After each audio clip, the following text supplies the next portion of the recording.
Details. Appreciate you joining us. Moving on, vernacular audio content platform Kuku FM has raised $25 million in Series C funding round co-led by the Fundamentum Partnership and International Finance Corporation with participation from Vertex Ventures. Now, the latest round marks Fundamentum's second investment in Kuku FM. With more than 2.5 million paid subscribers, Kuku FM now plans to further strengthen its content ecosystem. Joining me now are Lal Chand Bisu, the co-founder and CEO of Kuku FM, and Prateek Jain, principal at Fundamentum Partnership. Lal and Prateek, welcome to Startup Street. Let me start with you, Lal. Before we talk about the fundraise, let's discuss your business model. You have an unlimited consumption model. Rather than charging consumers for each piece of content, the platform collaborates with professional content creators who then provide their titles to the platform. Talk to me about your reach, the vetting process, and is monetization getting tougher? Yeah, thanks for inviting me here. So yes, our business model actually based on premium audio content platform, and we are a subscription-based model for Bharat audience, and people can consume unlimited content after taking the subscription.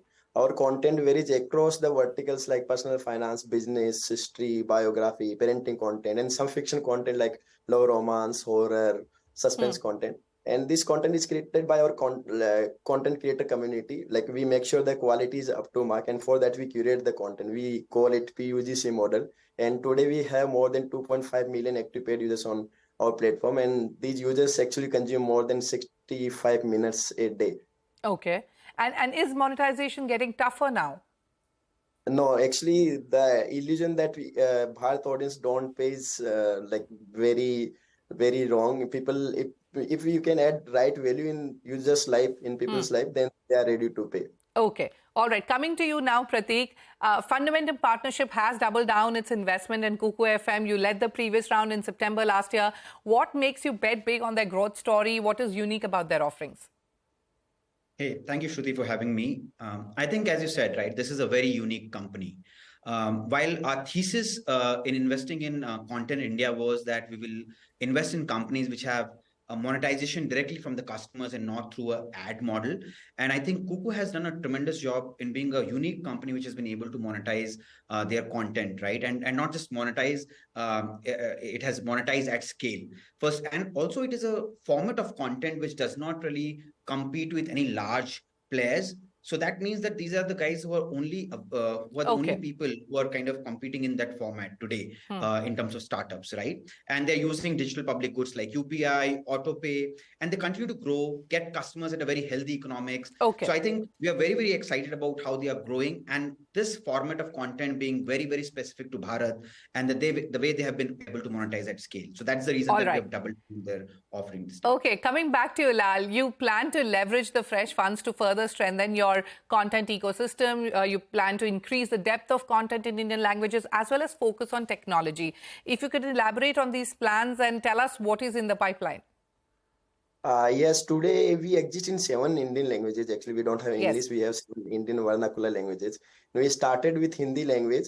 And actually today we have the biggest library in Hindi because we started first with Hindi. And rest of the languages are very new on the platform. And actually we see content depth based on genres. Today, like, we have content across the genres. And like, there are multiple genres that we don't have. So we will add depth in existing genres, and we'll add new genres also on our platform. So what are these new genres going to be? Can you tell us? It will be like, we recently started working for education. We started working for UPSC. We will add religion also. We will add kids vertical also on our platform in future. All right. Okay. Also, Lal, reports suggest that Kuku FM has doubled its revenue in the last year, and you're currently on track to generate $15 million in revenue annually. If you could confirm this, and also what is the road to profitability looking like? Actually, 3x in last 12 months. It is not 2x, it is 3x in last 12 months. And we are aiming for getting profitability by the end of next calendar year. Okay, so 3x growth, and next calendar year you are aiming to turn profitable. But before I get to Prateek, Lal, what makes you bullish? Where do you see the next leg of growth coming from?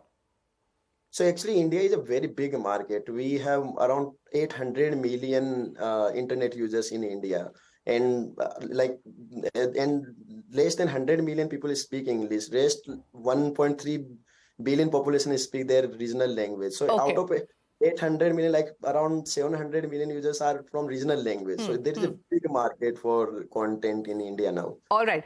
So picking up from what Lal just said and coming to you, Prateek, you know, he said there are over 800 million internet users, of which 90% users consume content in their native languages. So clearly the potential is huge. Prateek, where do you see the next leg of growth coming for Kuku FM, and what are the new trends that you're picking up?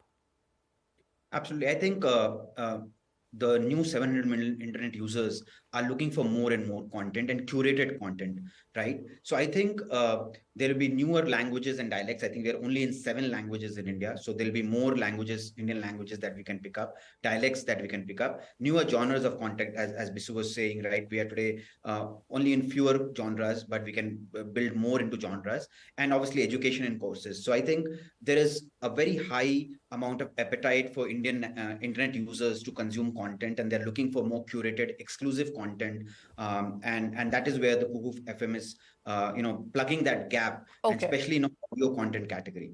Okay. One final question for you, Prateek. Let's talk about the competitive landscape. Amazon is also amplifying its footprint with Audible in India, partnering with local production entities to enrich the platform's offerings. How do you view the space now and the potential you see within this space for Kuku FM? I think that's a great validation for the space, given that this is a newer format of content and there is not enough library out there, right?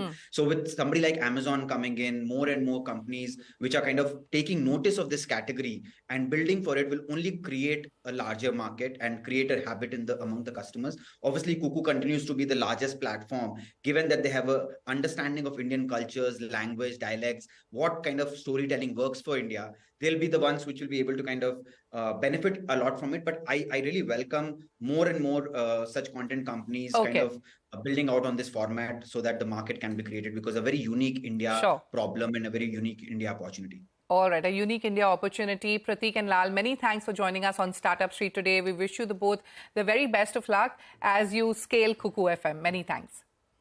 Thank you so much. On that